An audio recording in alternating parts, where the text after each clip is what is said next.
Nakiisa ang Police Regional Office Cordillera Administrative Region sa isinagawang relief operations para sa mga pamilyang naapektuhan ng mga nagdaang bagyo at southwest monsoon o habagat sa La Trinidad, Benguet noong 19 ng Agosto taong kasalukuyan. Pinangunahan ng Philippine National Police Academy Alumni Association Incorporation, katuwang ang Fraternal Order of Eagles at Metrobank Foundation ang relief operation na naglalayong makatulong sa mga pamilyang patuloy na bumabangon mula sa epekto ng malalakas na pag-ulan at bagyo. Umabot sa 300 katao kabilang ang mga lokal na porter at iba pang trabahador ng La Trinidad Vegetable Trading Post ang nakatanggap ng mga relief goods bilang tulong sa kanilang pang-araw-araw na pangangailangan. Samantala, nagkaloob din ng mga gamot, damit, biskwit, hygiene kits, educational materials at supplies sa Helping Hands Healing Hearts Ministry upang suportahan ang patuloy nitong pagtulong sa mga komunidad na nangangailangan. Sa pamamagitan ng mga sama-samang pagkilos ng mga ahensya ng pamahalaan, pribadong organisasyon at iba pang partner stakeholders,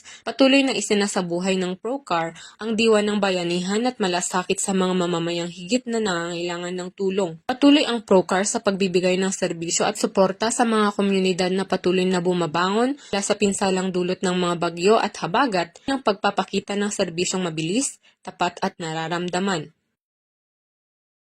Mula dito sa La Trinidad, Benguet, ako ang inyong PNN correspondent, Patrolwoman Grace Bulangan, alagad ng batas, tagataguyod ng Balitang Kinis.